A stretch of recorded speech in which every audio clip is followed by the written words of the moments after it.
Well, guys, I can honestly tell you, I know exactly how the Coyote felt every time in the Roadrunner cartoons when the safe would fall on his head, or the fuse would go off too early, or the bomb would explode in his hands. Yes, that's how I felt after watching the Oregon TCU game. Listen, myself, Shawn Michaels, a couple of the other handicappers last night, all in on Oregon.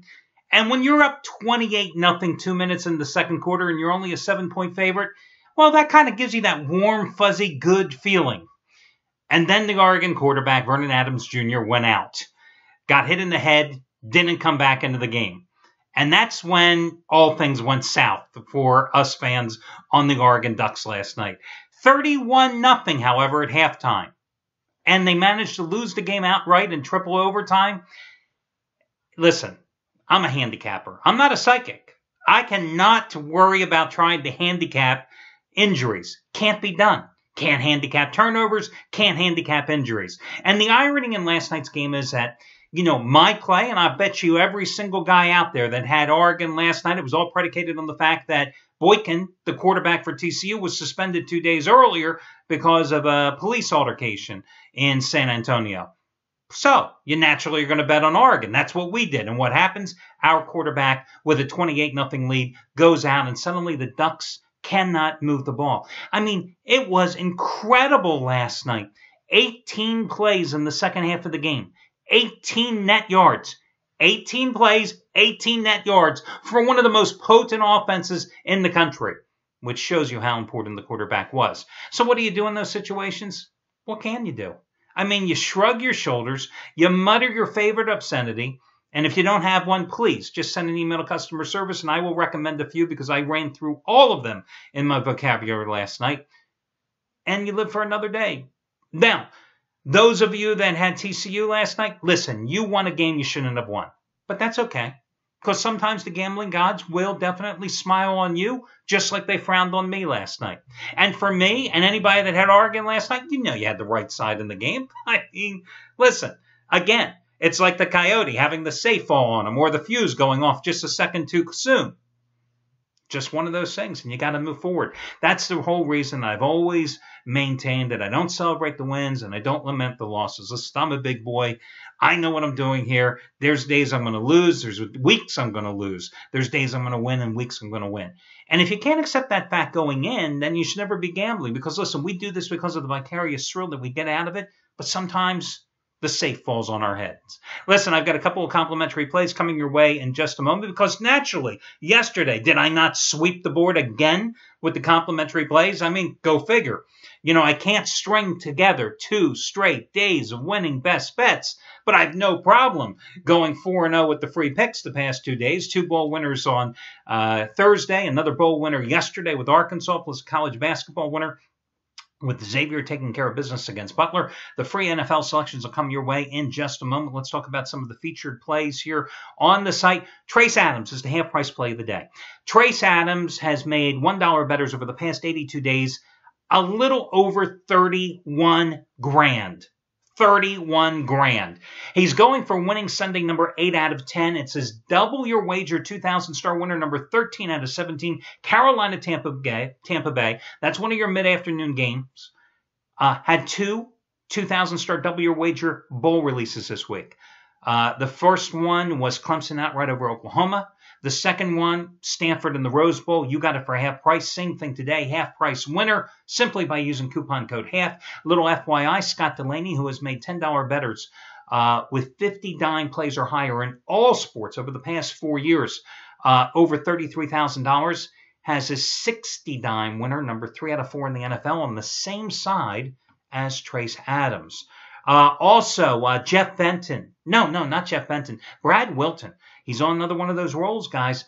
$10 bettors have won $31,480 over the past 177 days. We are just a couple of days shy of a 6-month run where he's made $10 bettors, again, over $31,400. Hell, they've won over 20 grand just in the past 100 days.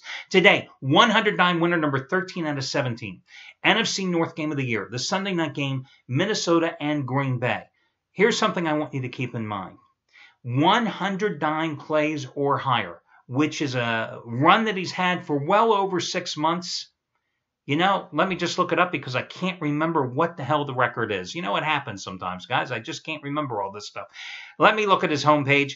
50, 18, and 2 run with 109 plays or higher. Think about that. 50, 18, and 2. 70 plays, 50 wins, 18 losses, and 2 pushes. That ain't too shabby with the max wager releases in all sports combined for well over 7 months now. So he had a 100-dime winner yesterday. Who was it? Arkansas. Had a 100-dime winner Friday was Mississippi over Oklahoma State. You got them at substantial discounted prices. Same thing today. Save $55 by using coupon code BAILOUT, BAILOUT, because it's a Sunday night game. All your other discounts, all your other promos, including the latest one from Chuck O'Brien, who won yet again yesterday in college basketball with Texas Tech, and has another max wager play going tonight. That's all available over on your home page. Let's get to your complimentary plays. I'll try to run these in reverse chronological order for you as I quickly just look at the times for some of these games, since I didn't bother doing this initially. Sunday night game.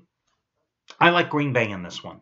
I like the Packers, yes, -3. Even though the Packers have already lost at home this year to the Bears, have lost at home to the Lions, got hammered last week in Arizona, 38-8. Offensive line just injury-riddled, gave up 9 sacks last week to Arizona.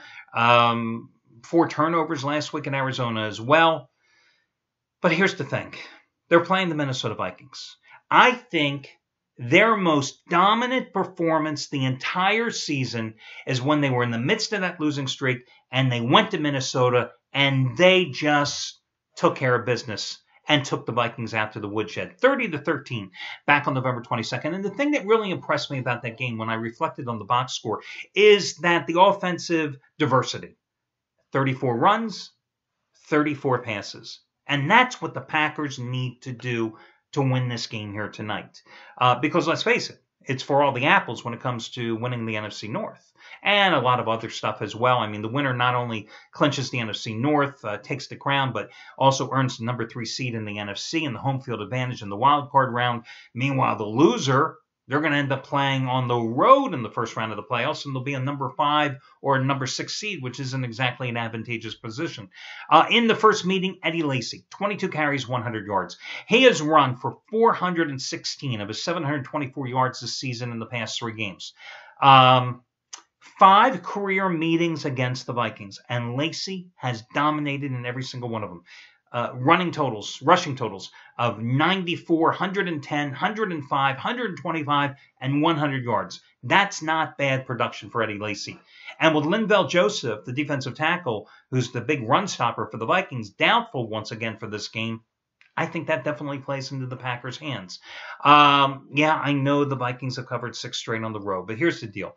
I also know that the Packers have been a dynamite play in home finales. They've won 11 of the last 12 at home in the series. Aaron Rodgers, 10-1 in his last 11 starts against the Vikings. And in those 11 starts, 28 touchdowns, 3 interceptions, and a quarterback rating of over 120. The defense did its job in the first go-round. In Minnesota, they held Adrian Peterson just 45 yards on 13 carries. And, of course, they had to de-emphasize the run. I'm talking about the Vikings because when they fell behind early, they couldn't run Peterson, right? But Teddy Bridgewater was sacked 6 times in that game. And I know Bridgewater has 6 touchdown passes in the last 3 games against no interceptions. But I've said it once. I'll say it again. I just don't think he's that good of a quarterback. He has problems with the deep ball. Yes, he's mobile, but he's built like a pencil back there. And the Vikings offensive line just doesn't afford him a lot of protection often. You got a Packers team that's 19-2 straight up in regular season finales since 1994, going 12-0 at Lambeau. Vikings 2-8 in their last 10 regular season finales on the road. So I'm going to go with Green Bay. I'm going to lay the 3.5 points. I'm going to buy down the hook on the Packers in this particular spot if this line's anywhere between 3 and 4.5 points. And once again, Green Bay is going to be the selection. Let's see. One of the earlier games here, just looking at your schedule, who do I want to talk about? I will go with the Jets. I will take the Jets minus the 3 points in revenge against Buffalo. Amazingly, who was the coach for the Bills who walked away? I want to say Doug Marrone. Was that the guy, guys? I can't remember off the top of my head. He walks away after a 9-7 season. They go out and gets Rex Ryan, and what are they going to go? Maybe 7-9 if they lose today? Irony, right? Jets, listen, they get this win, they're into the playoffs. It's that simple. They lose this game, that opens the door for Pittsburgh to sneak in the wild card spot. You know what happened the first time the Bills came to New York and they beat the Jets. Ryan Fitzpatrick, I was looking at his stats today, and this is a guy, past 5 starts, he's thrown for over 1,500 yards, 13 touchdowns, 1 interception. He needs 284 yards today to break Joe Namath's club record for most yards in the season, 4,007 yards. And that was in a 14-game season in 1967. It got me thinking about Joe Namath, who, of course, I only saw him in the tail end of his career. In his heyday, that was well before me being aware of what the NFL was. He set that record back in 1967, his 3rd year as a pro. Do you know that year he had 26 touchdown passes and 28 interceptions and only completed 52.5% of his passes? So I looked up his career record, and I never knew this, guys. Never knew this. But Joe Namath in his career was just a 50.1% passer. And for his career, he had 173 touchdown passes, but 220 interceptions.